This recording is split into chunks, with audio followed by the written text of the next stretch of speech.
ప్రియమైన దేవుని వారలారా, అందరికీ హృదయపూర్వకమైన వందనాలు తెలియజేయుచున్నాను. ఈ సమయంలో దేవుని యొక్క మహాజ్ఞాన సంగతులను మనం ఆలోచన చేస్తూ మనం ముందుకెళ్తున్నాము.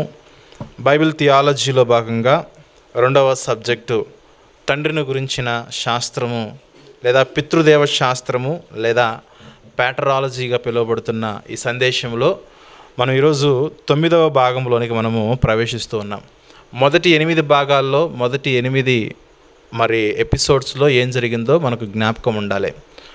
మొదటి భాగంలో దేవుడు తన గురించి తాను ఏం కోరుకుంటున్నాడో మనం ఆలోచన చేశాము. అలాగే 2, 3, 4 భాగాలు అంటే 2, 3, 4 అంటే ఈ 3 భాగాలు దేవుని యొక్క నామముల గురించి, దేవుని యొక్క పేర్ల గురించి మనం ఆలోచన చేయడం జరిగింది. అలాగే 5వ భాగము, 6వ భాగము, 7వ భాగం, 8వ భాగంలో దేవుని యొక్క గుణాలను మనం ప్రారంభించుకుని దేవుని యొక్క గుణ లక్షణాలను మనము ఆలోచన చేస్తూ వస్తున్నాము. ఈరోజు మనము 9వ భాగంలోకి మనము ప్రవేశించి ఉన్నాము. 5వ భాగంలో నుండి దేవుని యొక్క గుణాలను మనం ప్రారంభించుకుని ఉన్నాం. 5వ భాగంలో దేవుడు స్వయంభవుడని, 6వ భాగంలో దేవుడు ఒక శక్తి మాత్రమే కాదు కానీ దేవుడు ఒక వ్యక్తి అని మనం ఆలోచన చేశాము. అలాగే 7వ భాగంలో దేవుడు ఆత్మ అని, 8వ భాగంలో దేవుని యొక్క నిత్యత్వం గురించి ఆలోచన చేశాము. 9వ భాగంలో దేవుడు సర్వశక్తిమంతుడు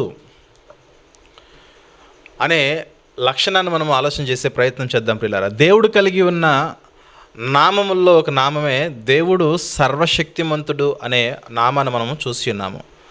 ఆ యొక్క తన నామము గురించి ఆయన మాట్లాడుతున్న ఒక మాట చూసుకుని మనం ముందుకెళ్దాము.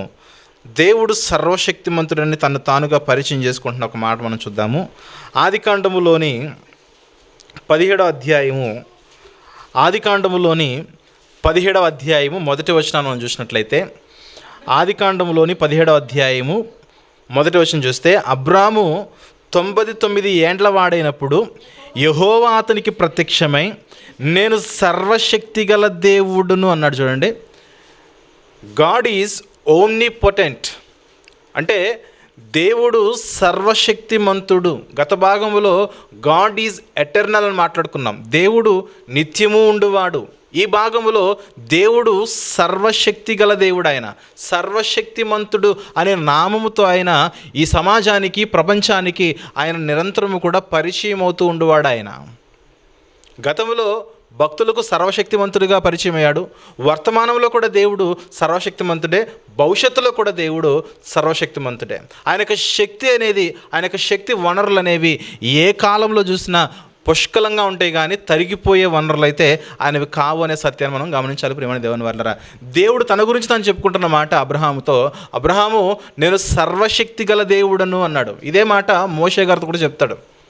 కానీ భక్తులు మాట్లాడుతున్న కొన్ని మాటలు చూద్దాము. లూకాసు వార్తలోని మొదటి అధ్యాయము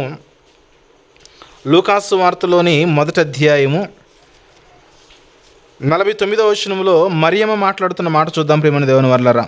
లూకాసు వార్తలోని మొదటి అధ్యాయము 49వ వచనం చూసినట్లయితే, సర్వశక్తిమంతుడు నాకు గొప్ప కార్యములు చేసెను.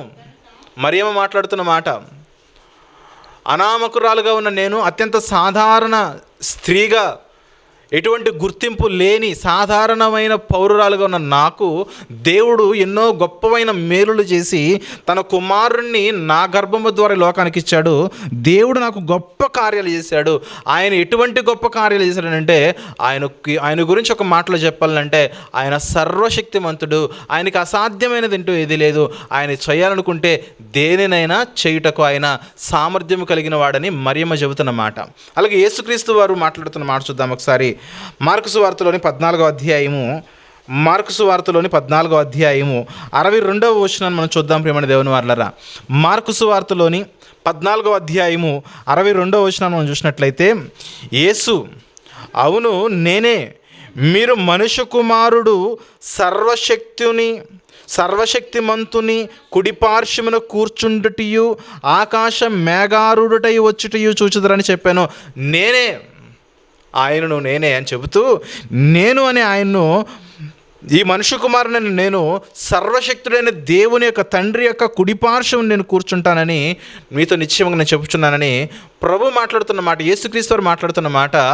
నా తండ్రి, మీ తండ్రి, మన పరలోకమందున్న దేవుడు సర్వశక్తిమంతుడని దేవుని యొక్క నామమును, దేవుని యొక్క లక్షణాన్ని ప్రజెంట్ చేస్తున్నట్లుగా ఆ యొక్క సర్వశక్తుడైన నామాన్ని, సర్వశక్తిమంతుడైన గుణాన్ని అందరికీ కూడా వీరు తెలియజేస్తున్నట్లుగా మనం చూస్తూ ఉన్నాం. ప్రియమైన దేవుని వారలారా, మరొక మాట చూద్దాం. పౌలు గారి యొక్క భాషలో, పౌలు గారి యొక్క పత్రికల్లో ఒక మాట చూస్తే, తిమోతి గారికి రాసిన మొదటి పత్రిక 6వ అధ్యాయము 15వ వచనం మనం చూసినట్లయితే, తిమోతి గారికి రాసిన మొదటి పత్రిక 6వ అధ్యాయము 15వ వచనం చూస్తే, శ్రీమంతుడును అద్వితీయుడునగు సర్వాధిపతి, సర్వాధిపతి అన్న, సర్వశక్తి గల దేవుడు అన్న, సర్వశక్తిమంతుడు అన్న ఒకటే.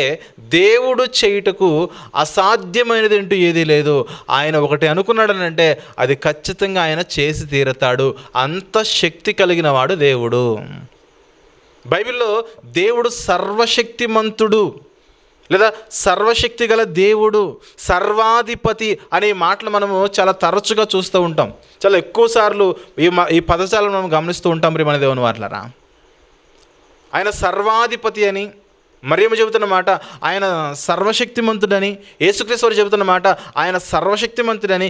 దేవుడు తన గురించి తను చెప్పుకుంటున్న మాట, నేను సర్వశక్తి గల దేవుడనని. ఆయనకున్న అది కేవలం నామం మాత్రమే కాదు, కానీ ఆయన చేస్తున్న కార్యాలను బట్టి సర్వశక్తిమంతుడు అనే నామమును దేవుడు ఎందుకు కలిగి ఉన్నాడనంటే, ఆయన చేస్తున్న పనులు ఏవైతే ఉన్నావో, ఆయన చేసిన కార్యాలు ఏవైతే ఉన్నావో, ఆయన చేయబోచున్న కార్యాలు ఏవైతే ఉన్నావో, గతములోను, మరలా వర్తమానంలోను, మరలా భవిష్యత్ కాలముల్లో ఆయన యొక్క శక్తి అనేది ఏ రోజు కూడా తరిగిపోయే శక్తి కాదు. అది తరగని శక్తిని కలిగి ఉన్నవాడు దేవుడు.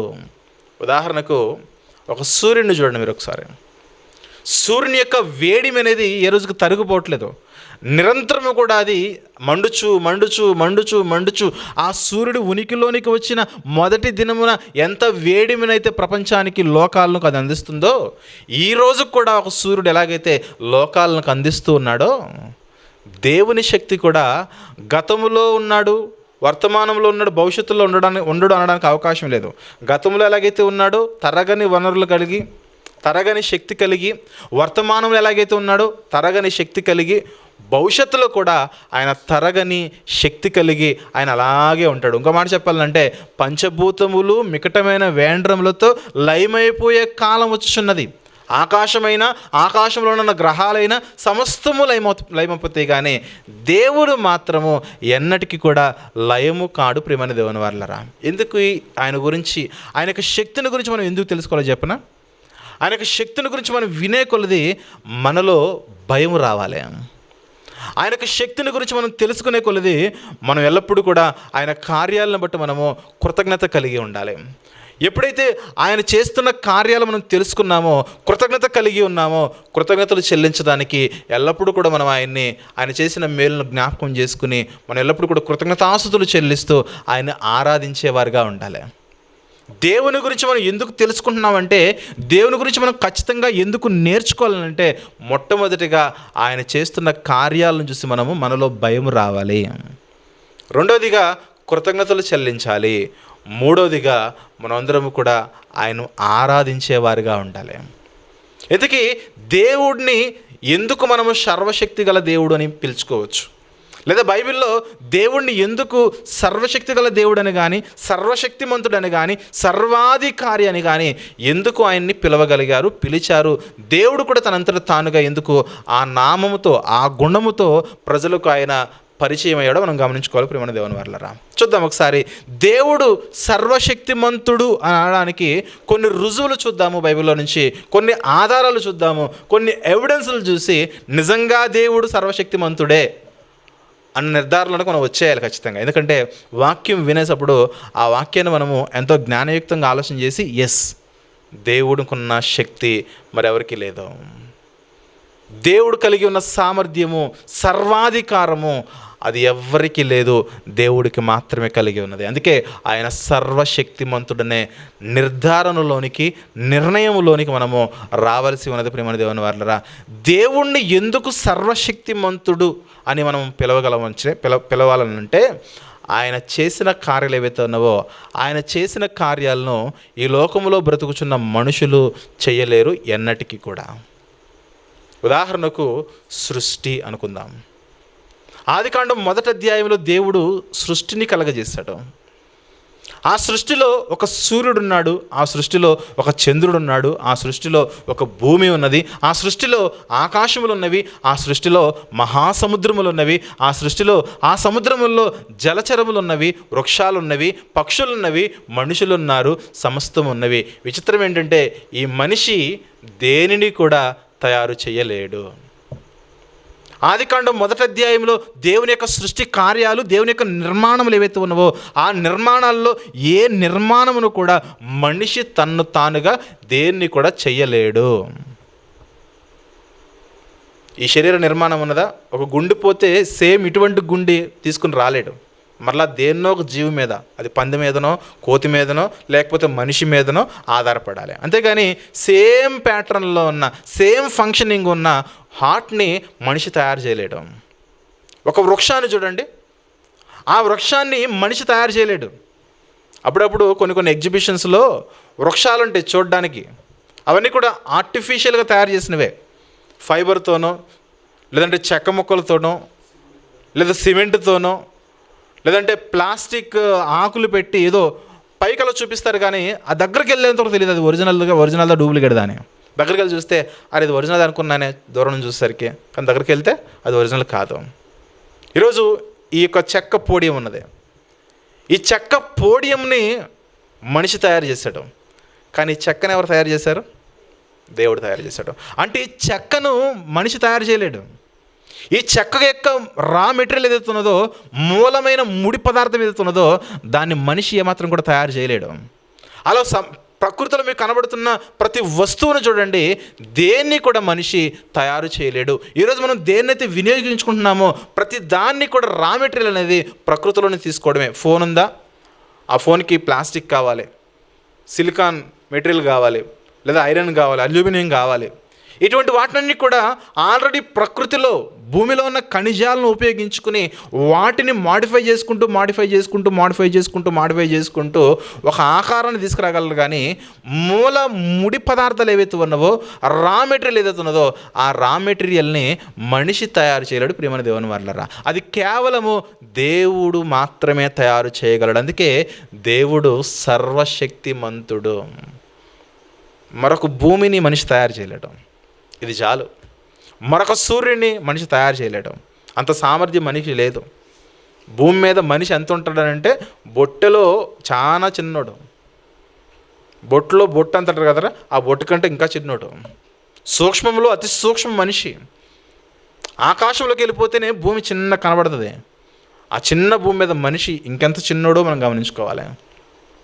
అంటే దేవుని యొక్క శక్తి ఎంత పెద్దదో మనం గమనించుకోవాలి. ప్రియమైన దేవుని వాళ్ళరా, ఆదికాండం 1వ అధ్యాయం చదువుతున్నప్పుడు మనకు అర్థం అవ్వాల్సింది అదే.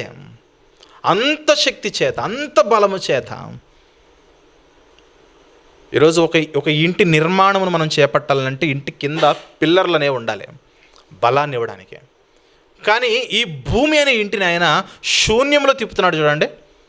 ఆ శక్తి మనుషులకు ఉండదు. ఎంత పెద్దదైనా, ఎంత చిన్న ఇల్లైనా కట్టండి, ఒక పునాది అనేది ఖచ్చితంగా అవసరం. కింద నుంచి బేస్మెంట్ అనేది, ఫౌండేషన్ అనేది చాలా అవసరం. ఫౌండేషన్ లేకుండా ఏ ఇంటి నిర్మాణం జరగదు చూడండి.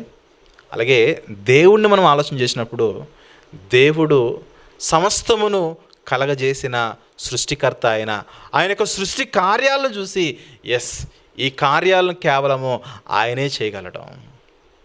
ఈ కార్యాలు కేవలము దేవుని కార్యాలు. అందుకే ఆయన చేయగలడు కాబట్టి ఆయన సర్వశక్తిమంతుడు. ఆయన చేసిన కార్యాలు మనం చేయలేం కాబట్టి మనకు అంత శక్తి సామర్థ్యాలు లేవు అని మనిషి అనుకోవాలి. అదే నిజము. దేవుడు సర్వశక్తివంతుడు అనడానికి ఉన్న ఒక రుజువు ఏంటంటే, ఆ రుజువుల్లో ఒక రుజువు ఏంటంటే, దేవుడు చేసిన సృష్టిని చూస్తే మనకు అది కనిపించాలి. ప్రియమైన దేవుని వల్ల చూద్దాం కొన్ని మాటలు మాత్రము. ఆదికాండం 1వ అధ్యాయం రాసుకోండి. యెషయా గ్రంథంలోని 42వ అధ్యాయము కొన్ని 1-2 రిఫరెన్సులు చూసుకుని చూద్దాం. దేవుడు సర్వశక్తిమంతుడు అనడానికి ఆయన సృష్టిలో ఆయన చేసిన కొన్ని కార్యాలు మనము చూస్తూ మనం ముందుకెళ్దాం. ప్రియమైన దేవుని వర్లరా, యెషయా గ్రంథంలోని 42వ అధ్యాయము 5వ వచనాన్ని మనం చూద్దాం. ప్రియమైన దేవుని వర్లరా, యెషయా గ్రంథంలోని 42వ అధ్యాయము 5వ వచనం చూస్తే, ఆకాశములను సృజించి వాటిని విశాలపరిచి భూమిని అందులో పుట్టిన సమస్తమును పరచి దాని మీదనున్న జనులకు ప్రాణమును దానిలో నడుచు వారికి జీవాత్మను ఇచ్చుచున్న దేవుడని యెహోవా ఎలాగూ సెలవిచ్చుచున్నాడు. దేవుడు ఎవరు అని పరిచయం చేయడానికి, దేవుడు ఎవరు అని అంటే ఆకాశమును సృజించిన ఆయన ఆకాశంను సృజించడం మాత్రమే కాదు కానీ ఒక తెరను పరిచినట్లుగా, ఒక చాపను పరిచినట్లుగా ఆకాశంలో ఆయన విశాలపరిచిన వాడు. అలాగే భూమిని చేసిన వాడు ఆయన. అందులో భూమిలో పుట్టిన సమస్తమును పరిచి, భూమిలో పుట్టిన సమస్తం అంటే భూమిలో ఎన్నున్నాయి చెప్పండి? లెక్కించలేనని జీవరాశులు అనే భూమిలో. భూమి అనగానే కేవలం మనుషులు మాత్రమే కాదు, మనుషులు, జంతువులు, వృక్షాలు, పక్షులు, సముద్రంలోని జీవులైతే లెక్కించలేనన్ని రకాలున్నాయి. భూమిని అందులో పుట్టిన సమస్తమును పరిచి దాని మీద ఉన్న జనులకు, మనుషులకు ప్రాణమును, ఆ ప్రాణములో దానిలో నడుచు వారికి జీవాత్మను ఇచ్చుచున్న దేవుడైన యెహోవా అన్నాడు. చూడండి, అది దేవుని గురించి చెప్పాలంటే దేవుని ముందు అంత బ్యాక్గ్రౌండ్ ఉందన్నమాట. ఆయన సర్వశక్తిని గురించి ప్రజెంట్ చేస్తున్న మాటలు ప్రియమైన దేవుని వాళ్ళరా. అలాగే యెషయా గ్రంథంలో 45వ అధ్యాయంలో 18వ వచనం మనం చూసినట్లయితే, యెషయా గ్రంథంలోని 45వ అధ్యాయము 18వ వచనం మనం చూసినట్లయితే, ఆకాశములకు సృష్టికర్తయగు యెహోవాయే దేవుడు. ఆకాశములకు సృష్టికర్త అయిన యెహోవాయే దేవుడు. ఆయన భూమిని కలగజేశాడు, ఆ భూమిని సిద్ధపరిచాడు, ఆ భూమిని స్థిరపరిచాడు. నిరాకారముగా ఉండినట్లు ఆ భూమిని ఆయన సృజింపలేదు కానీ నరులకు నివాస స్థలం అగునట్లుగా దాన్ని సృజించును ఆయన. ఒక భూమిని కలగజేసిన విధానమును చూడండి. ఆయన శక్తి ఏంటో నీకు అర్థమవుతుంది. మనిషిగా నీకున్న బలాన్ని బట్టి నువ్వు ఒక 100 కేజీలో, 150 కేజీలో, 200 కేజీలో మాత్రమే నువ్వు లిఫ్ట్ చేయగలవు. అంతకు మించి నీతో కాదది. కానీ దేవుని గురించి చెప్పుడుతున్న మాట, పుడిసిటితో నీళ్లను కొలిచాడు, త్రాసులో మన్నును తోచాడు, పర్వతాలను తీసుకెళ్ళి అలా పెట్టాడు. అది ఆయన శక్తి. 40వ అధ్యాయం యెషయా గ్రంథం మనకు నేర్పుతుంది అదే కదా. యెషయా గ్రంథం 40వ అధ్యాయం 12వ వచనంలో దేవుని యొక్క బలాన్ని, దేవుని యొక్క శక్తిని, ఆయన యొక్క సర్వశక్తి లక్షణాలు మనం చూడాలంటే, ఆయన యొక్క బలమును మనం చూడాలంటే దేవుడు మాట్లాడుతున్న మాట యెషయా గ్రంథంలో 40వ అధ్యాయంలో 12వ వచనం చూస్తే, 40వ అధ్యాయము, తన పుడిసిటిలో జలములను కొలిచిన వాడెవడు? జేనతో ఆకాశములను కొలచూచిన వాడు ఎవడు? భూమిలోనున్న మన్ను కొలపాత్రలో ఉంచిన వాడెవడు? త్రాసుతో పర్వతములు త్రూచిన వాడెవడు? తూనిక చేత కొండలను తూచిన వాడెవడు? అని అంటే ఆయన చేసిన కార్యం ఏదైతే ఉన్నదో అది నీ వల్ల కాదు మనిషి అంటున్నాడు దేవుడు ఇక్కడ. ఆయన శక్తి నీకు అర్థం కావాలంటే ఈ సృష్టిని, భూమిని, సమస్తమును ఆయన కలగజేసిన సామర్థ్యం ఏదైతుందో దాన్ని చూడు. ఆయన ఎంత సర్వశక్తిమంతుడో నీకు అర్థమైపోతుంది. మనిషిగా దీన్ని వింటున్నప్పుడు మనం ముఖ్యమైన పాయింట్ మనం గమనించుకోవాలి. ఆయన ఇంత పెద్దోడా, ఇంత శక్తి కలిగిన వాడా, మనం ఏ పాటి వారమో అని ఒక భయాన్ని మనం కలిగి ఉండాలి, ఒక భక్తిని మనం కలిగి ఉండాలి. దానితో మనకు కృతజ్ఞత రావాలి. దేవుడు నా కొరకు వీటన్నిటిని చేశాడు. అంత మాత్రమే కాదు కానీ ఎల్లప్పుడూ కూడా మనం ఆయన్ని పూజించి ఆరాధించేవారుగా ఉండాలి. ప్రియమైన దేవుని వారలారా, అర్థమవుతుందా? పర్వతాలని, మట్టిని తూకం వేసేవాడు దేవుడు. అదే రాశాడు కదా, భూమిలోనున్న మన్నును కొలపాత్రలో ఉంచిన వాడెవడు? త్రాసుతో పర్వతములను తోచిన వాడెవడు? అసలు ప్రపంచంలో నరుడు అనేవాని ఎవరి వల్ల కూడా ఇది కాదు. ఇది నరుడు, మనిషి అనేవాని చేత ఈ కార్యములు అసలు జరగవు. కేవలము దేవుని వలన మాత్రమే సాధ్యమయ్యే కార్యాలు. అందుకే దేవుడు ఎవరు చెప్పండి? సర్వశక్తిమంతుడు దేవుడు. ఆయన యొక్క శక్తిని మనము ఒక్కసారి చూస్తే, ఇమాజిన్ చేసుకుంటే మనలో ఎంత భయం కలగాలో మనకు అర్థం కావాలి. ఒక బాడీ బిల్డర్ ఉన్నాడు అనుకోండి, ఇలా కండలు తిప్పుతాడు. అలాంటి వాడితో గొడవ పెట్టుకోవాలనుకుంటాం మనం? అనుకుంటామా? అనుకోం. ఎందుకంటే పెడలను కొట్టాడు అనుకోండి, కింద పడిపోతాం మనం. అనుకున్న బలం ఏంటి చెప్పండి? కండ బలం, భుజబలం, గుండె బలం. కరాటే మాస్టర్ దగ్గరికి వెళ్ళి హూ అంటే ఎలా ఉంటుంది చెప్పండి? ఇట్లాంటి తిప్పేస్తాడు వెంటనే. అని బలం, అవతల వాడి బలాన్ని చూసి మనం భయపడుతున్నాం.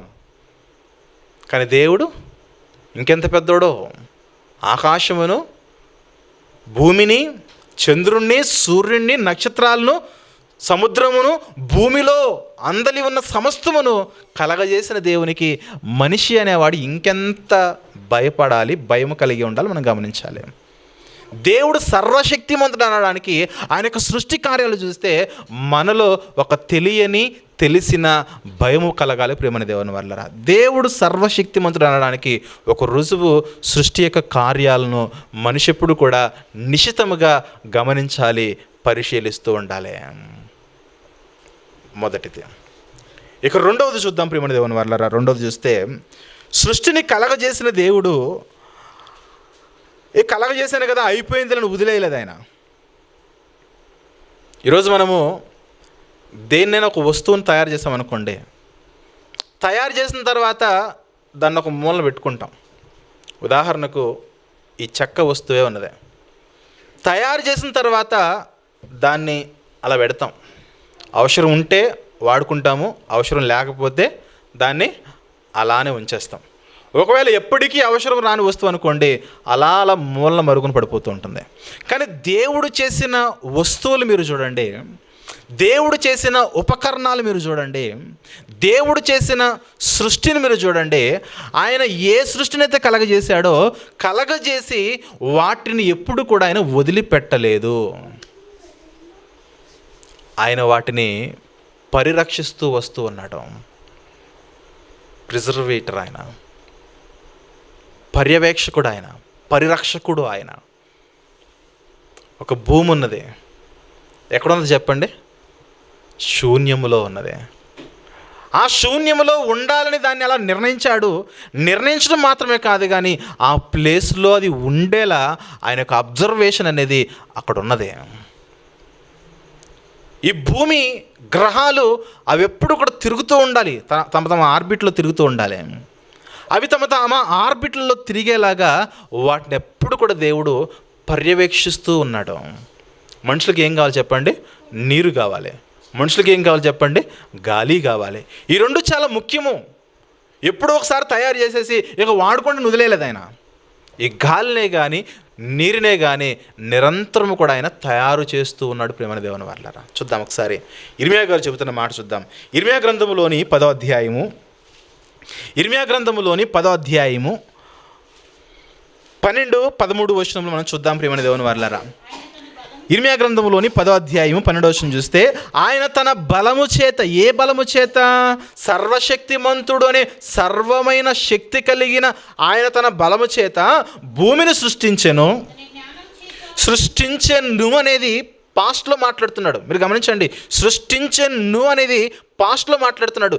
దేన్నైతే తను సృష్టించాడో దాన్ని ఆయన పరిరక్షిస్తున్నాడు, ఆయన ప్రిజర్వేషన్ చేస్తున్నాడు, దానిని ఆయన నిర్వహిస్తూ వస్తున్నాడు. ఒక నిర్వాహకుడుగా, కార్యనిర్వాహకుడుగా ఆయన ఏం చేస్తున్నాడు చూద్దాం. తన బలము చేత భూమిని గతములో ఆయన సృజించెను, తన జ్ఞానము చేత ప్రపంచములను గతములో స్థాపించెను. సృజించెను అంటే గతాన్ని చూపిస్తున్న మాటలు అవి, అంతే కదా. స్థాపించను అంటే అయిపోయిన కార్యము, సృజించును అంటే అయిపోయిన కార్యము. తన ప్రజ్ఞ చేత ఆకాశమును ఆయన విశాల పరిచను అంటే అయిపోయిన కార్యమేది. అయిపోయిన కార్యములు ఏవైతే ఉన్నవో అవి పాడైపోకుండా నిరంతరము కూడా వాటి కక్షలలో, వాటి కాలాల్లో, వాటి యొక్క దిశలలో అవి తిరుగులాగన ఆయన ఏం చేస్తున్నాడంటే 13వ వచనంలో ఆయన ఆజ్ఞనీయగా, ఏమంటే చెప్పండి, ఆయన ఆజ్ఞనీయగా జలరాశులు ఆకాశ మండలములలో పుట్టెను అనుందా, పుట్టును అనుందా? పుట్టును అంటే అది వర్తమానమునకు, పుట్టును అంటే అది భవిష్యత్ కాలమునకు. లేదా పుట్టెను అంటే అది గతానికి, పుట్టెను అంటే పుట్టేసింది అని.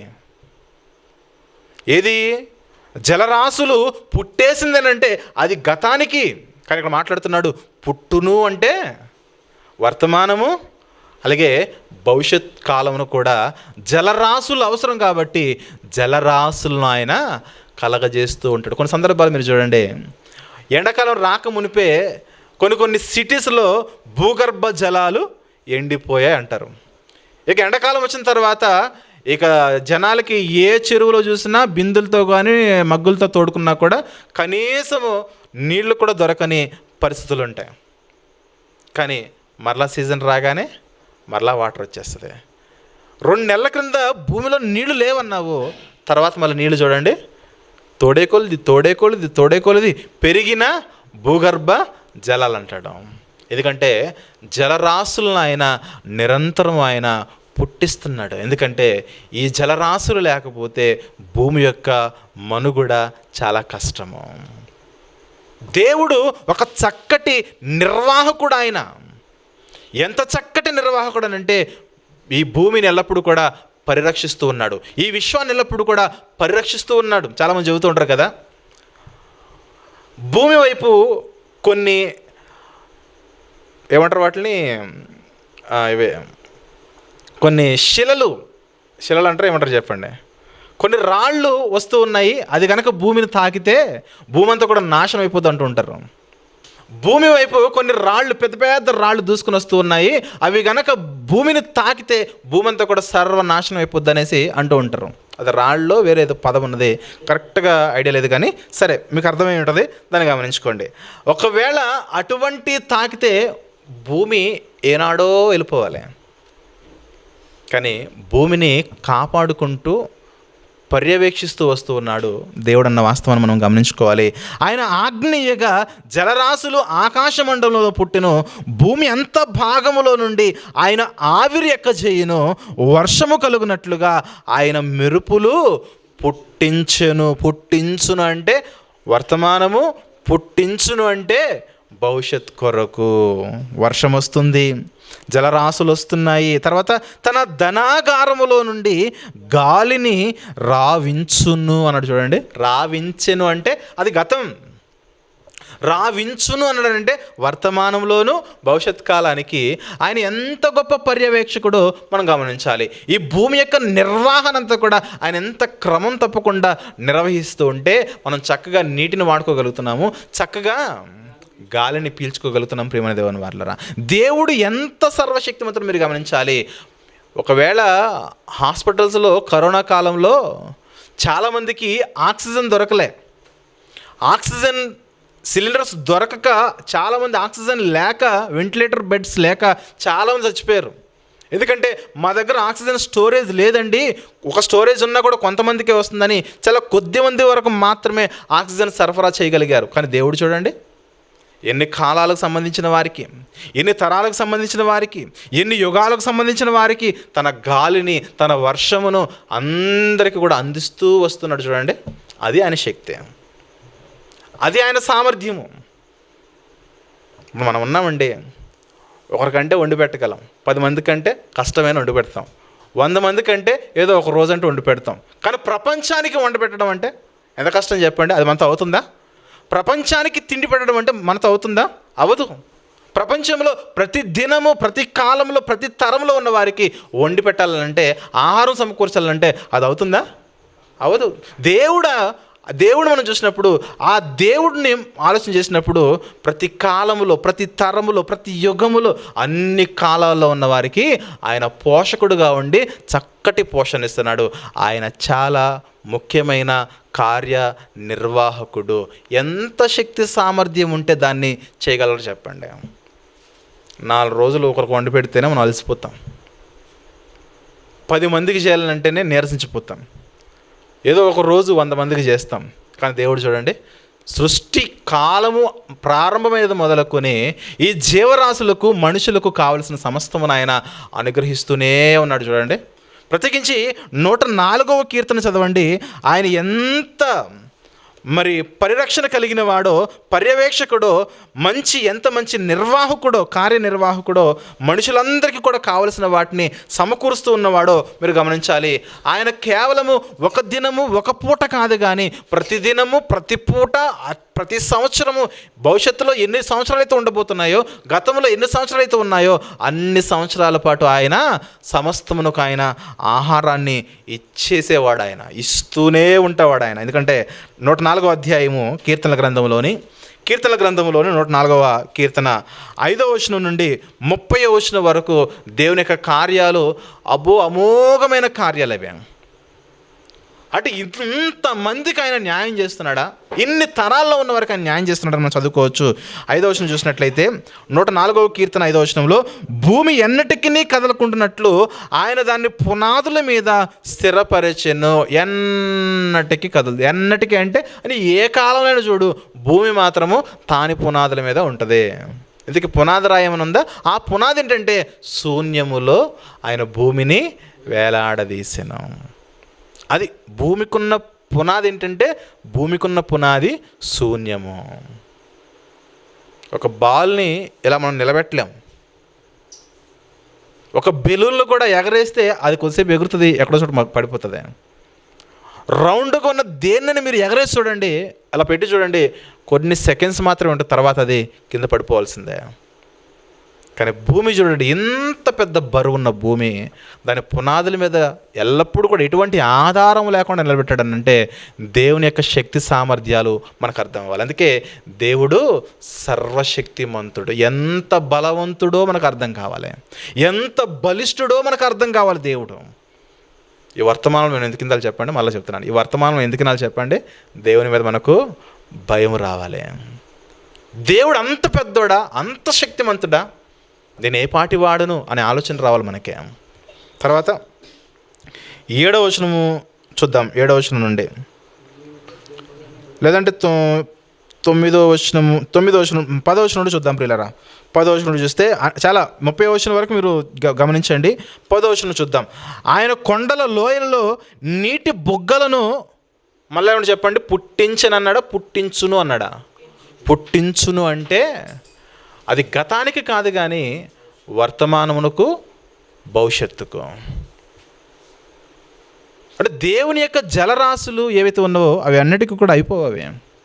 ఆయన ఎప్పుడు కూడా ఆయన పుట్టిస్తూనే ఉంటాడు. మనం వాడుకునే కొలది నీరు జనరేట్ అవుతూనే ఉంటుంది. ప్రియమైన దేవుని వాళ్ళరా, అవి మన్యములో నీటి బుగ్గలు ఏవైతే ఉన్నావో అవి అడవులలో పారును, అవి అడవి జంతువులన్నిటికీ దాహమిచ్చును, వాటి వలన అడవి గాడిదలు దప్పి తీర్చుకొనును, వాటి ఒడ్డున ఆకాశ పక్షులు వాసము చేయును, కొమ్ముల నడుమ అవి సునాదము చేయును, తన గదులలో నుండి ఆయన కొండలకు జలధారలను ఇచ్చునిచ్చునంటే ఇక మీదట కూడా ఇస్తాను. గతంలో ఇచ్చిన నేను, వర్తమానంలో ఇస్తున్న నేను, భవిష్యత్ కాలంలో కూడా ఇస్తాను అని అంటే ఎంత చక్కగా ఆ పనిని ఆయన నిర్వహిస్తూ వస్తున్నాడు మనం గమనించుకోవాలి ప్రియమైన దేవుని వాళ్ళరా. అలాగే 14వ వచనం చూసినట్లయితే 14వ వచనము, పశువులకు గడ్డిని, నరుల ఉపయోగమునకు కూర మొక్కలను ఆయన మొలిపించుచున్నాడు. పశువులకేమో గడ్డిని, నరులకేమో కూర మొక్కలను ఆయన మొలిపించుచున్నాడు.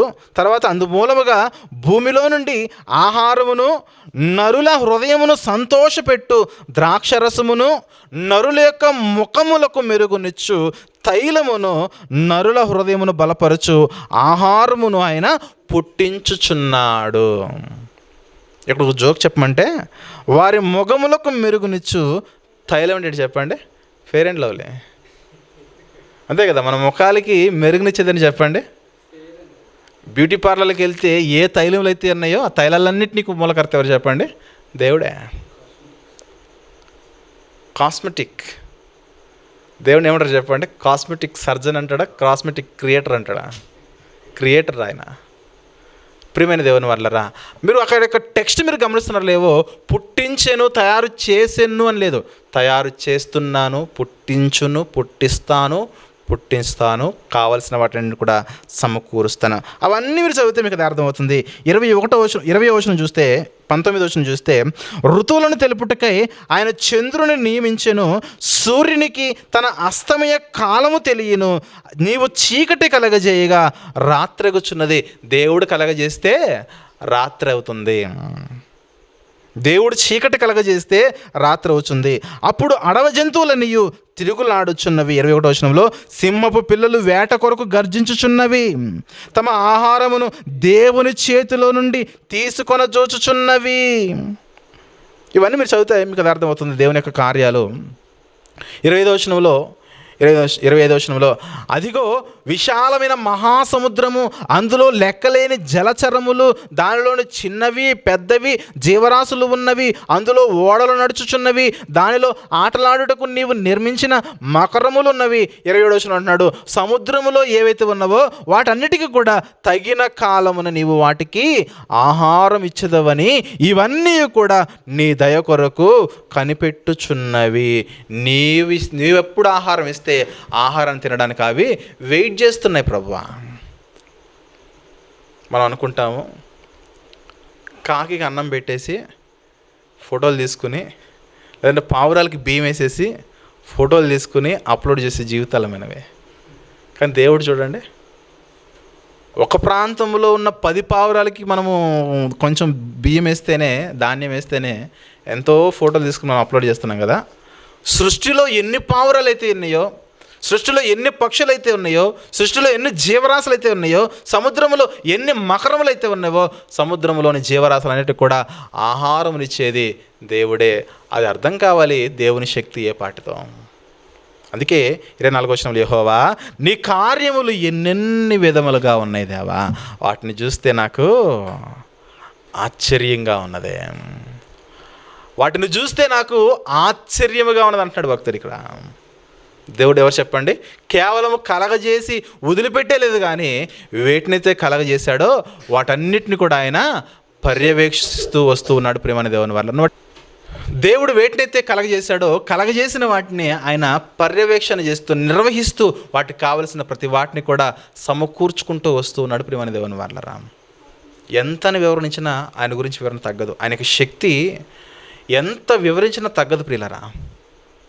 ఎంత పెద్దోడు ఆయన, అంత బలము కలిగిన వాడు, అంత సామర్థ్యం కలిగిన వాడు, అంత సర్వశక్తి కలిగిన వాడు ఆయన. అందుకే ఆయన పేరే సర్వశక్తిమంతుడు. ఒక మాటలో నేస్తాం సర్వశక్తి గలదేవా అనేసే.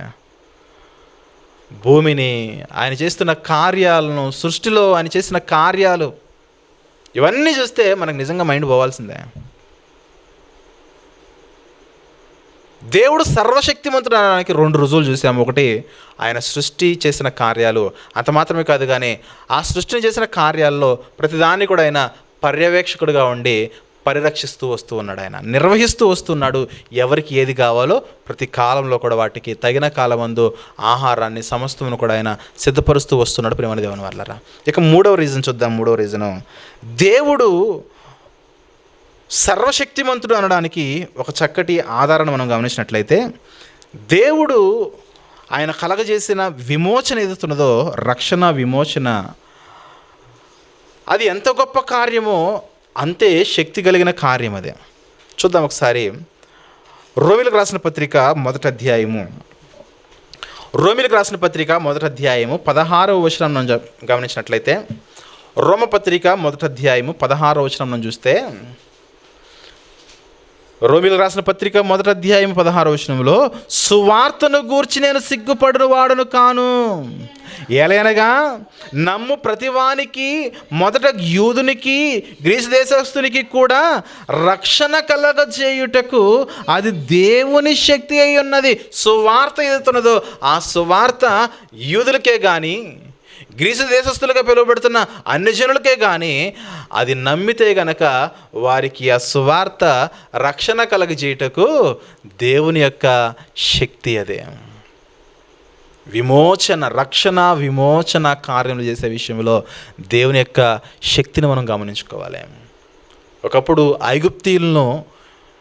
ఐగుప్తులో నుండి ఇశ్రాయేలులను బయట తీసుకొచ్చేటప్పుడు ఆయన చేసిన విమోచన కార్యాలు మనకు జ్ఞాపకము.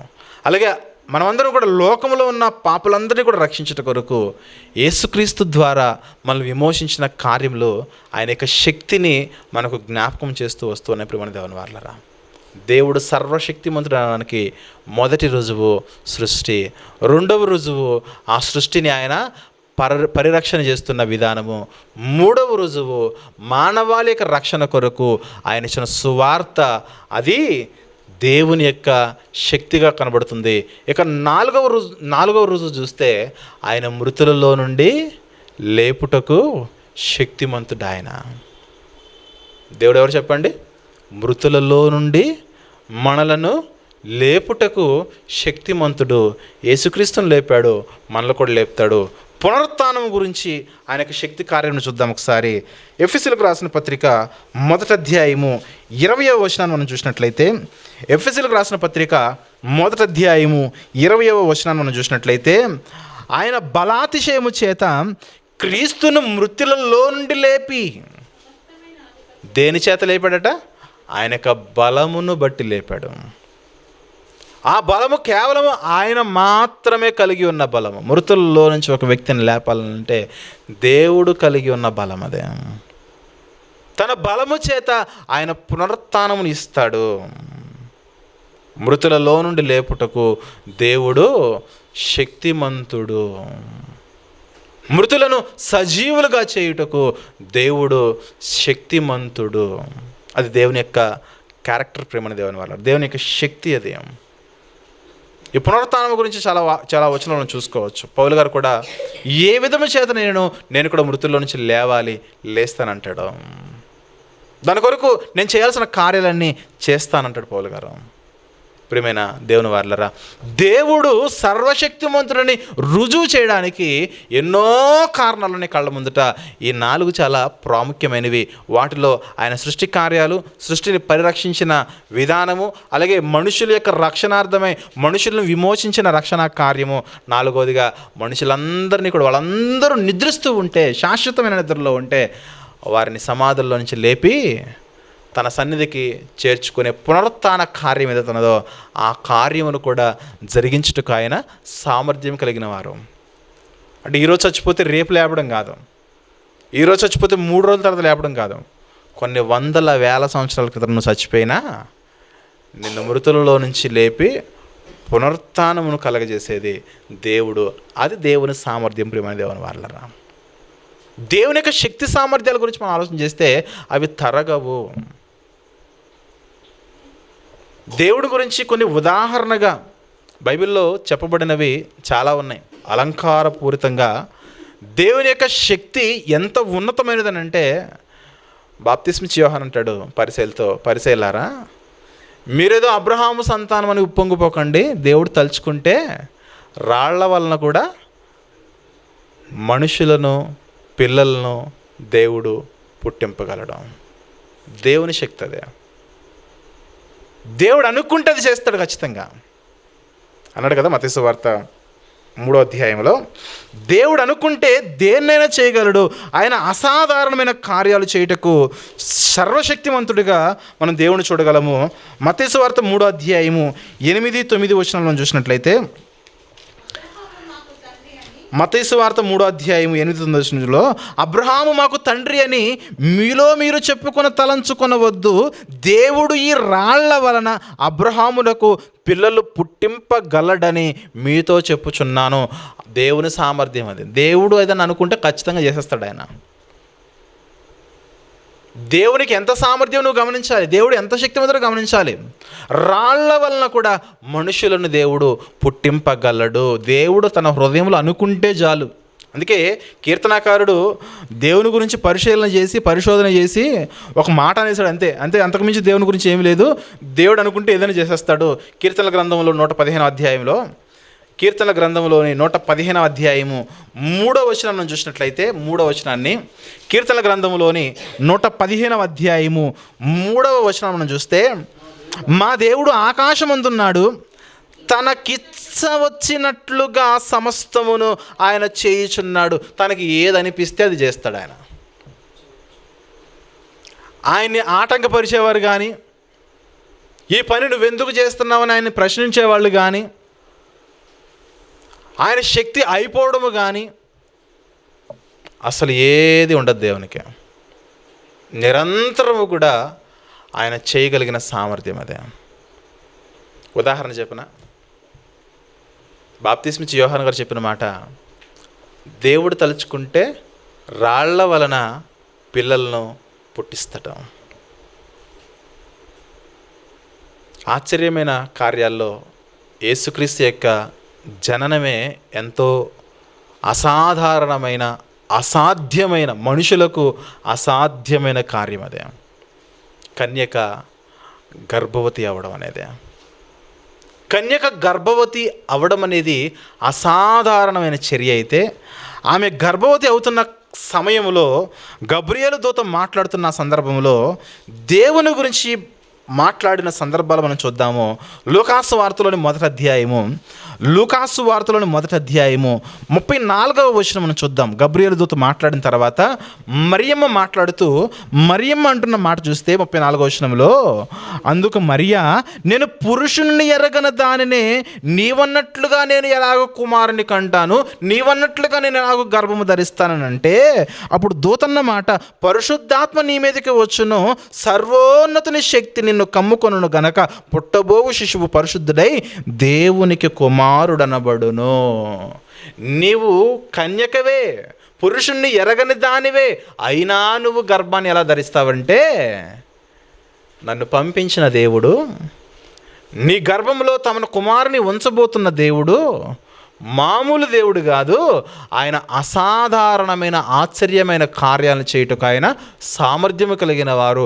ఆయన పేరే సర్వోన్నతుడు, సర్వశక్తిమంతుడు అనే నామం అనేది. అందుకే 49వ వచనంలో ఇదంతా చూసిన తర్వాత 49వ వచనంలో మరి ఏమన్నా చెప్పండి, గబ్రియేలు చెప్పినట్లుగా దేవుడు నిజముగా సర్వశక్తిమంతుడే నాకు గొప్ప కార్యములు దయచేసిన, సర్వశక్తిమంతుడే నాకు గొప్ప కార్యములు చేశాడు.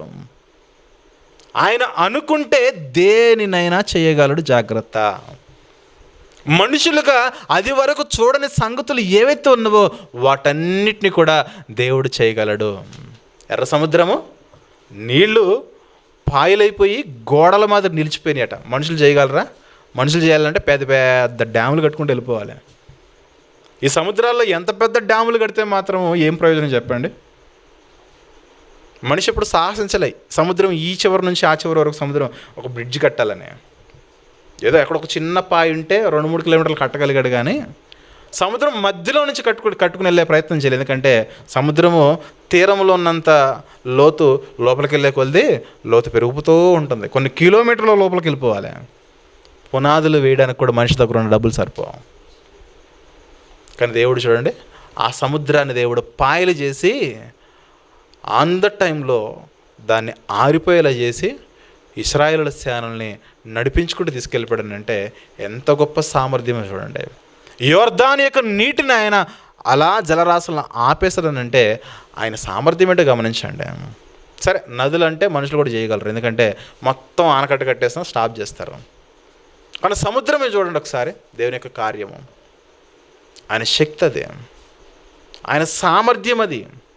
కాబట్టి ప్రియులారా, ఆయన శక్తి ఇంతలా ఉన్నప్పుడు ఇంత చిన్నవాడమైన మనము ఎంత భయాన్ని కలిగి ఉండాలి ఆయనన్నా, ఆయన సన్నిధి అన్నా, అది ఆలోచించేయండి.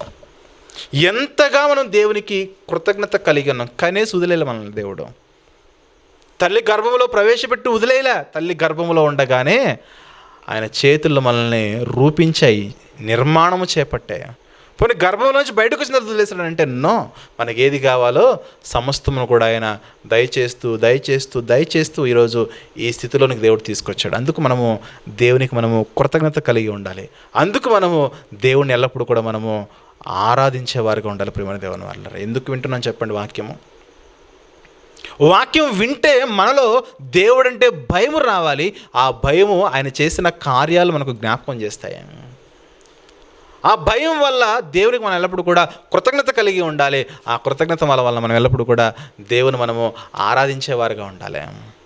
ఈరోజు మనుషుల్లో ఆరాధన మిస్ అయిపోయింది, కృతజ్ఞత మిస్ అయిపోయింది, దేవుడు అంటే భయము కూడా పోయింది. అందుకే దేవుని గురించి మనం ఎక్కువగా తెలుసుకోవాలి. దేవుని యొక్క ఉన్నతమైన స్థితి గురించి మనం ఎల్లప్పుడూ కూడా తెలుసుకోవాలి. దేవుడు ఏదన్నా అనుకుంటే ఖచ్చితంగా ఆయన చేయగలడం. మోషే సీనాయి అరణ్యం మీదకి వెళ్ళిపోయి దేవుని దగ్గర ఆజ్ఞలు తీసుకుంటూ 40 రోజుల పాటు మాట్లాడుతూ ఉంటే, ఈ ఐగుప్తులో నుంచి వచ్చిన జనులు ఇశ్రాయేలీలు మోషే లేడు, మమ్మల్ని నడిపించే నాయకుడు లేడు, ఏమైపోయాడు అని అహరోను పిలిచి దూడను తయారు చేసుకుని దూడకు మొక్కుతుంటే దేవుడు చాలా కోపం వచ్చేసి, మోషే వీళ్ళు చాలా కోపం పుట్టించారు, వీళ్ళు చంపేస్తాను, నీ గర్భవాసం నుండి నేను పిల్లల్ని తీసుకొస్తాను, వారిని కనానికి నడిపిస్తానంటే మోషే అన్నాడు చెప్పండి అక్కడ, వద్దు ప్రభు అన్నాడు. ఒకవేళ అబ్రహాము ఇస్సాకు యాకోబుల సంతానముగా బయటకు వచ్చిన వీళ్ళను మొత్తాన్ని తీసేసి దేవుడు అనుకుంటే మోషే ద్వారా తీసుకొని రాలేడా? తీసుకొని రాగలడు. కానీ వాగ్దానం ఏంటి చెప్పండి? అబ్రహాము, ఇస్సాకు, యాకోబు, ఇస్సాకు వలనైనదియే నీ సంతానము. నేను ఎప్పుడు కూడా అబ్రహాము, ఇస్సాకు, యాకోబుల దేవుడిగా ఆయన పరిచయం చేసుకున్నాడు. కనానుకు చేరాల్సింది అబ్రహాము సంతానమే కానీ మోషే సంతానం కాదు.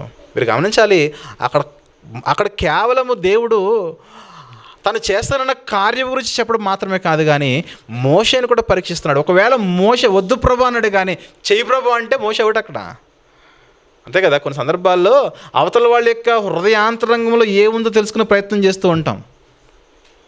ఇదిగో నీకు ఇది ఇస్తాను, నువ్వు కొంచెం అది చేస్తావంటే దీనికోసం తొందరపడి ఏదో చేస్తూ ఉంటారు మనుషులు.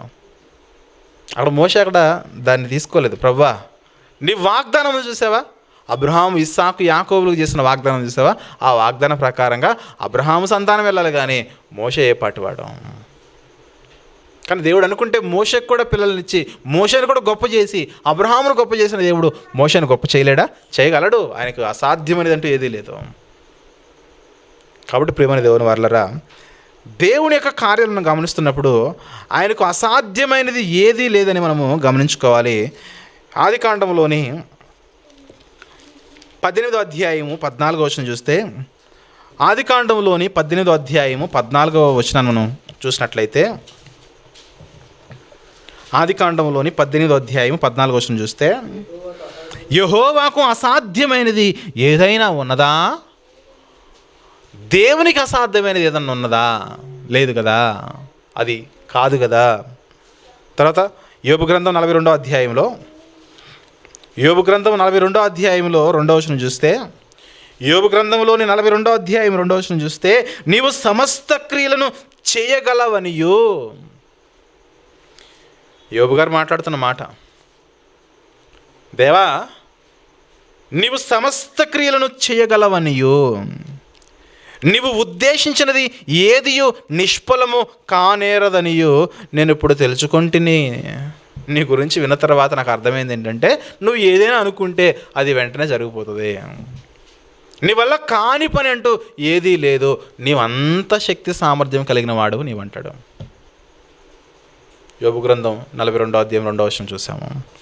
అలాగే ఇర్మియా గ్రంథము 32వ అధ్యాయము 27వ వచనం చూద్దాం. ప్రియమైన దేవుని వారలారా, దేవునికి అసాధ్యమైనది ఏదీ లేదు అనడానికి ఇర్మియా గ్రంథంలోని 32వ అధ్యాయము 27వ వచనం మనం చూసినట్లయితే, ఇర్మియా గ్రంథము 32వ అధ్యాయము 27వ వచనం చూస్తే, నేను యెహోవాను, సర్వ శరీరులకు దేవుడును, నాకు అసాధ్యమైనది ఏదైనా ఉండునా అని ప్రశ్నిస్తున్నాడంటే, నాకు అసాధ్యమైనది ఏది కూడా లేదు, నాకు సమస్తము కూడా సాధ్యమే.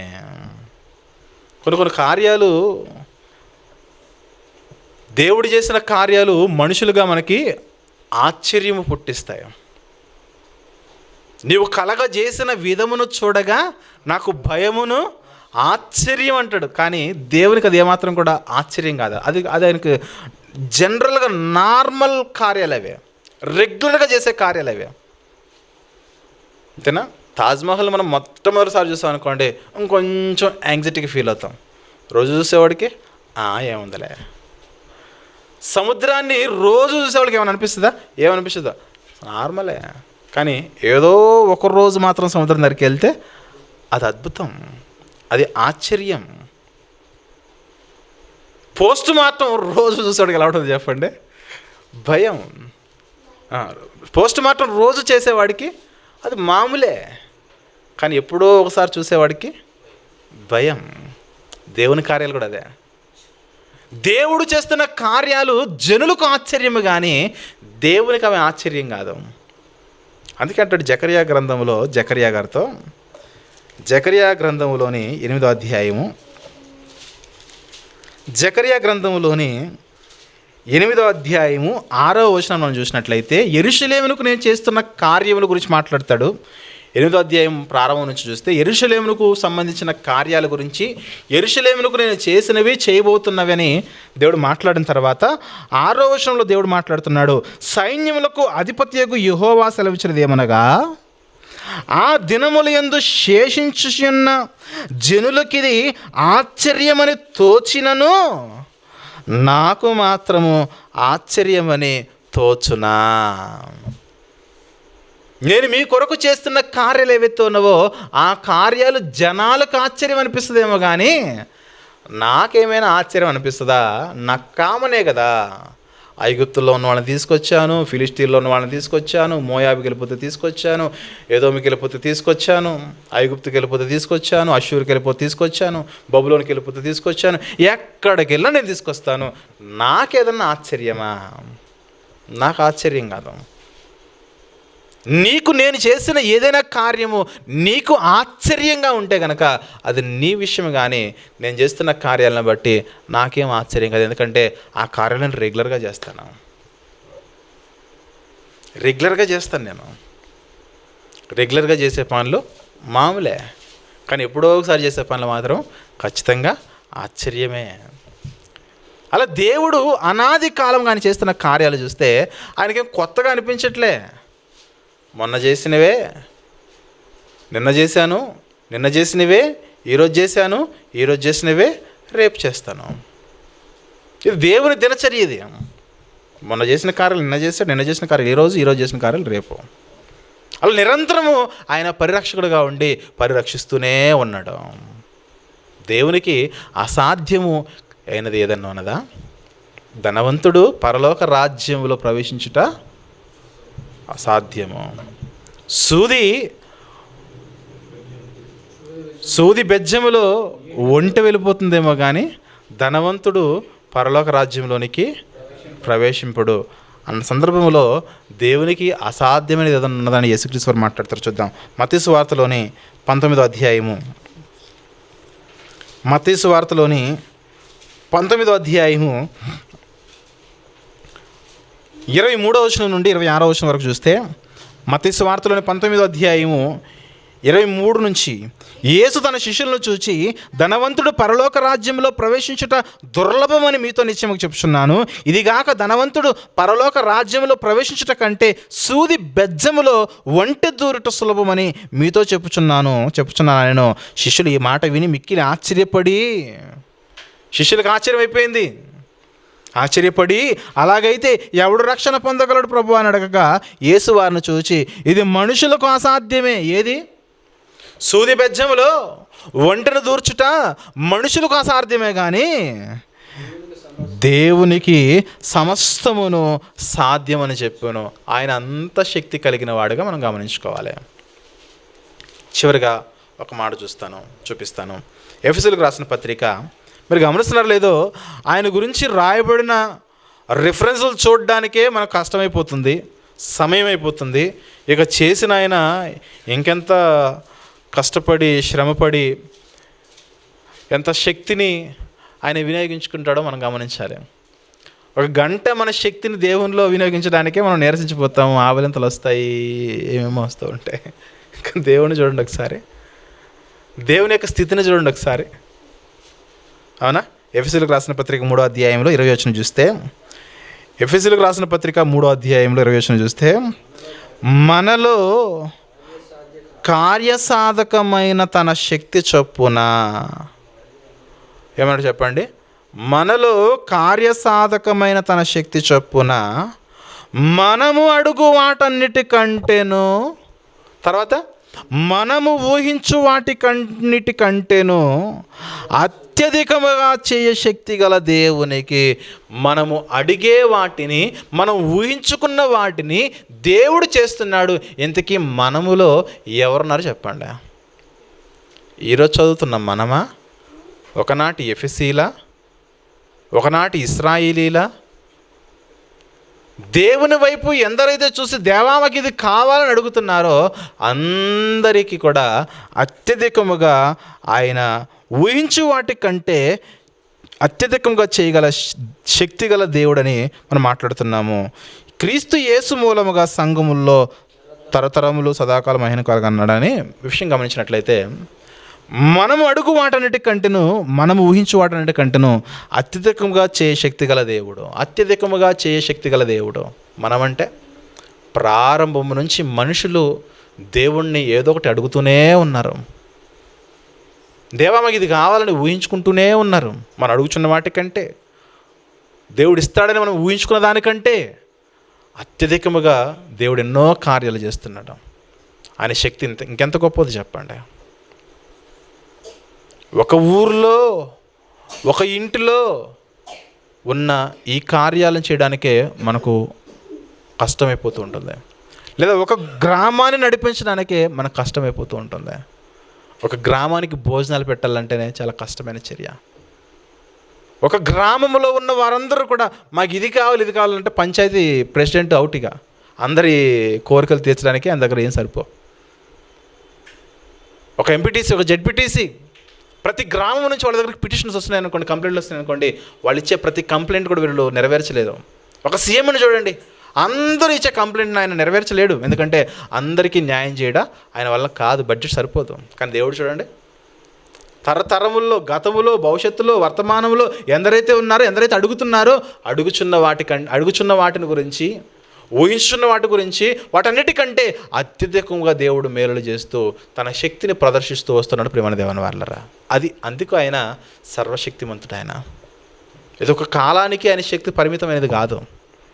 చాలామంది అంటూ ఉంటారు, బైబిల్ అండి అది ఎవరిదో బుక్ అండి, అది ఎప్పుడుదో చరిత్ర అండి. ఎప్పుడుదో చరిత్ర కాదు బైబిలు. బైబిలు ఈరోజు చరిత్ర, బైబిలు భవిష్యత్తు చరిత్ర, బైబిలు వర్తమానం చరిత్ర, బైబిలు గత చరిత్ర, భూత వర్తమాన భవిష్యత్ కాలంలోకి సంబంధించిన చరిత్ర బైబిల్. అందుకే గాలి పుట్టించును అన్నాడు, పుట్టించెను అని వదిలేసుకోలేదు. ఇంకా పుట్టిస్తా, వర్షమా ఇంకా ఇస్తా, సముద్రంలో ఉన్న చేపలు నా వైపు చూస్తున్న ఆహారం కొరకు, వాటికి ఆహారం పెట్టేది నేనే, సింహపు పిల్లలకి ఆహారం పెట్టేది నేనే. చీకటి రావాలా నేనే పని చేయాలి, పగలు రావాలా నేనే వర్క్ చేయాలి. ఎంత శక్తి చెప్పండి. ఏకకాలంలో సృష్టిలో ఉన్న అన్నిటికీ కూడా సకాలములో సమస్తము కూడా కార్యనిర్వహణ చేస్తున్న మల్టీ టాస్క్ గాడ్ మనం కలిగి ఉన్నది. ఆయన ఒకే కాలంలో అనేకమైన పనులు చేయగలడు. అనేకమైన కాదు కానీ అన్ని పనులు చేయగలడు. ఆయన సమస్తమైన పనులు ఏకకాలంలో చేయగలిగిన సామర్థ్యం ఆయనదే. అటువంటి దేవుడిని మనం కలిగి ఉన్నాం ప్రియమైన దేవుని వాళ్ళారా. కాబట్టి ప్రియులారా, మనం గమనించాలి, ఇవి కేవలం వినడం మాత్రమే కాదు కానీ దేవుడు ఇంత శక్తివంతుడా, ఇంత బలవంతుడా, అంత బలవంతుని సన్నిధిలో ఉన్న నేను ఎంత తగ్గించుకుని బ్రతకాలి, ఎంత విధేయుడిగా బ్రతకాలి, ఎంత జాగ్రత్తగా ఉండాలి, ఎంతగా భయాన్ని కలిగి ఉండాలి, ఎంతగా స్తుతులు చెల్లించాలి, ఎంతగా కృతజ్ఞత కలిగి ఉండాలి, ఎంతగా దేవుని ఆరాధించాలి, ఎంతగా ఆయన కొరకు నేను జీవించాలి. ఆయన సామర్థ్యము ఎంత ఎంత ఎంత ప్రియమైన దేవుని వాళ్ళరా. ఒక ఇంటిని కడితేనే అబో గ్రేట్ అనుకుంటాం, కానీ భూమిని, ఆకాశమును, సమస్తమును, మనిషిని, అందులో ఉన్న సమస్తమునకు కావలసిన వాటిని కూడా సమకూరుస్తున్న దేవుడు ఇంకెంత బలవంతుడు, ఇంకెంత శక్తివంతుడో మనుషులుగా, ఆయన పిల్లలుగా ముందు మనకు జ్ఞాపకం ఉండాలి. దారిని పోయే దానయ్య తప్పిపోతున్నాడు అంటే సరే మనకు తెలియదులే తప్పిపోతున్నాడు అనుకోవచ్చు. వాక్యం తెలుస్తున్న మనము కూడా తప్పిపోతున్నామంటే కారణం ఏంటి చెప్పనా? భయం లేదు. దేవుని యొక్క శక్తి ఎదుగుతున్నదో ఆ శక్తి అంటే భయం లేదు. ఆ శక్తిని మనం ఊహించుకోలేకపోతున్నాం, ఆ శక్తిని మనం జ్ఞాపకం ఉంచుకోలేకపోతున్నాం. అందుకే ప్రియులారా, దేవుడు అంటే ఎల్లప్పుడూ కూడా మనిషి భయపడి జడిసి బ్రతకవలసినదే. ఎంతగా భయపడితే అంతగా విధేయత వస్తుంది మనకు, అంతగా దేవునిలో మనము పరిపూర్ణత సంపాదించగలము. ఏదో వినేసి వెళ్ళిపోవడం కాకుండా దేవుని యొక్క కార్యాలను చూస్తున్నప్పుడు కూడా ఎస్, ఇది దేవుని కార్యము, ఇది దేవుని బలం. ఒక సముద్రాన్ని చూస్తున్నావా, ఇది దేవుని బలం. ఉదయాన్నే సూర్యుడు రావడం చూస్తున్నావా, ఇది దేవుని బలం. చంద్రుడు వస్తున్నాడా, ఇది దేవుని బలం. చీకటి ఉదయం వస్తుందా, ఇది దేవుని బలం, ఇది దేవుని శక్తి. భూమి తిరిగితే ఒక రోజు వస్తుందా, అది దేవుని శక్తి వలన. సమస్తము కూడా దేవుని శక్తి మనకు కనిపించాలి. ఇక ఆయన శక్తి కనుక మనకు జ్ఞాపకం ఉంటే మనం చాలా చిన్నోళ్ళుగా మనం తగ్గించుకుని బ్రతకడం మనం ప్రారంభిస్తాము.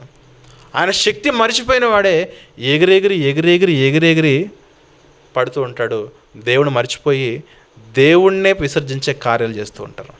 కాబట్టి ప్రియమైన దేవుని వర్లరా, ఇది కేవలం వినడం మాత్రమే కాదు, కానీ దేవుడు ఎంత పెద్దోడో ఆ పెద్దవాని యొక్క పిక్చర్ మన మైండ్లో ఉండాలి, ఆయన కార్యాలను బట్టే. దేవుడు అంటే ఒక సూర్యుడు, చంద్రుడు, నక్షత్రాలు, భూమి, సముద్రము, అందులో జీవరాశులు, వాటికి పోషణ, వాటికి ఇస్తున్న నీళ్లు, వాటికి ఇస్తున్న గాలి, సమస్తమును కూడా ఎప్పటికప్పుడు ఆయన తయారు చేస్తూ ఉన్నాడు, ఆయన ఉత్పత్తి చేస్తూ ఉన్నాడు, ఆయన ప్రొడ్యూస్ చేస్తున్నాడు. ఆయన ప్రొడ్యూస్ చేయడం మాత్రమే కాదు, కానీ పరిరక్షిస్తున్నాడు. ఆయన మానవాళి రక్షణ కొరకు ఆయన ఎల్లప్పుడూ కూడా విమోచన కార్యాన్ని ద్వారము తెరిచిపెట్టాడు. ఉపయోగించుకో, రక్షణలోనికి రా, రక్షణలో స్థిరంగా ఉండు. ఎందుకంటే పునరుత్థానం ఉన్నది. ఆ పునరుత్థానంలో దేవుని యొక్క శక్తిని నువ్వు చూడాలంటే నువ్వు ఖచ్చితంగా రక్షణ పొందాలి, విమోచింపబడాలి. పాపము నుండి, శాపము నుండి విమోచింపబడాలి. అపవాది యొక్క బంధకాల నుంచి నువ్వు విమోచింపబడాలి, విడిపింపబడాలి. నువ్వు ఎప్పుడు విడిపింపబడతావంటే ఆయన యొక్క శక్తిని నువ్వు రుచి చూసినప్పుడే. కాబట్టి ప్రియులారా, థియాలజీ తరగతుల్లో ఇది దేవుని గూర్చిన శాస్త్రంలో ప్యాట్రాలజీలో 9వ భాగము, ప్రవచితమైతే 10వ భాగంలో మనం కలుసుకుందాము. అందరికీ వందనాలు. ప్రార్థన చేసుకుందాం.